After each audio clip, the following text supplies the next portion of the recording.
Kung ikaw ay may anxiety disorder o nerbyo sa araw-araw, sisimplihan natin ang paliwanag. Okay? Simple pero may malalim na requirement, no? So basically, ang anxiety is takot, no?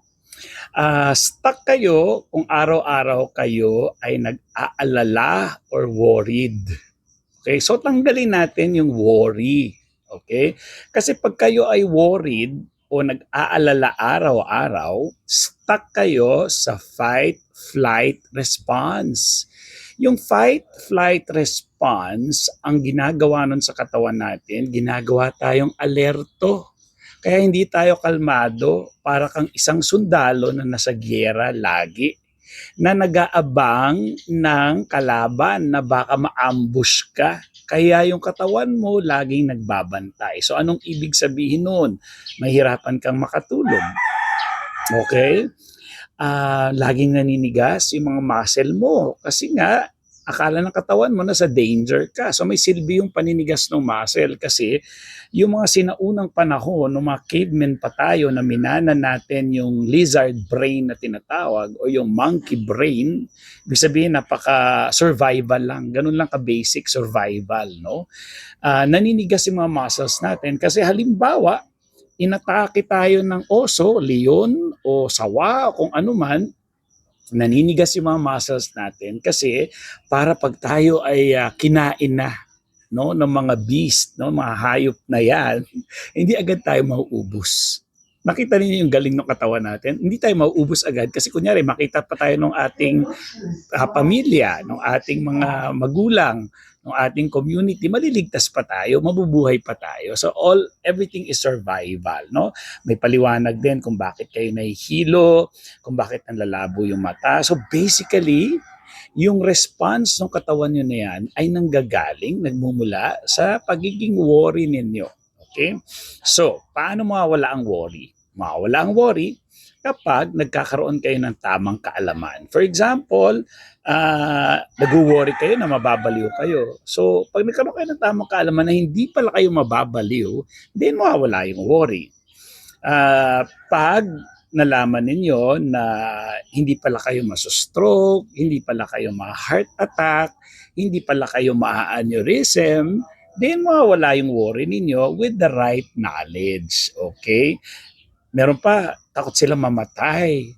Sabi ko, ito yung sample ko ng kung paano tanggalin yung takot sa mamatay. Sabi ko, ano ba nakikita ninyo, na-observe ninyo sa isang taong mamamatay? Ano ba yung mga causes? Ano yung mga rason?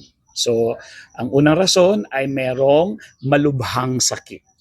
At hindi porket kailangan yung malubhang sakit, kailangan natin how do you say that? Hindi ko maisip yung word. Hindi mapasa isip ko categorize, pero hindi categorize. Basta the idea is na talagang mamamatay siya.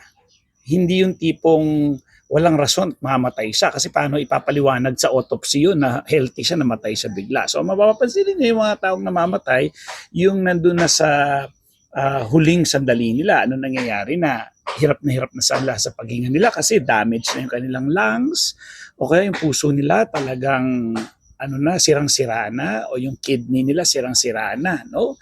Yung wala na talagang pag-asa. So doon lang namamatay yung mga tao, pero may mga chronic kidney disease na ilang taon na nagda-dialysis. So hindi naman sila namamatay pa. So kailangan nyo tingnan kung ano yung rason talaga na mamamatay kayo. Tanungin nyo yung sarili nyo, nandun ba kayo sa sitwasyon na yun para mamatay ka ng ganung-ganung kadali na lang? So ma-realize mo nga, no, yung mga namamatay pala, yung mga tawag doon, yung sa last breath nila, naghihingalo. Okay, naghihingal pala sila, no? At bago pumunta doon, syempre, yung kanilang mga organs ay meron ng failure. At malalang failure na talaga, yung wala ng pag-asa. Kaya meron namang mga gamot pa or operation na ginagawa. So, hindi ibig sabihin, porque may sakit kayo, mamatay ka na. Kahit nga may sakit ka, hindi. May mga kilala nga ako, cancer, gumagaling. Or tumatagal pa ang buhay nila. So, ikaw, tatanungin kita, paano ka mamatay? O di ba? So naliwanagan ka na, no? Paano nga naman ako mamatay unless maaksidente ka ng malala, talagang fatal kasi pwede naman na aksidente, gas-gas lang. 'di ba? Or may pumatay sa'yo. Dun sa tatlong yon, yung sobrang lala na meron ng organ failure, talaga nag-organ failure na lahat, aksidente na fatal talaga, at may pumatay sa'yo. Anong dun sa tatlong yun ang rason para mamatay kayo? Meron ba? Pero kunyari, halimbawa, may sipon ka, may ubo, mamatay ka na ba nun? Sumakit ulo mo, mamatay ka na ba nun? Diba? So, yun yung mga ginagamit ko sa cognitive behavioral therapy, psychoeducation sa mga tao para mawala yung kanilang pag-aalala. So, dun ko kayo matutulungan. May bayad po pag ako'y kinausap. So, klaro po yun na may bayad po. Pero ang kagandahan, good news, kayo magsasabi kung magkano kaya ninyo.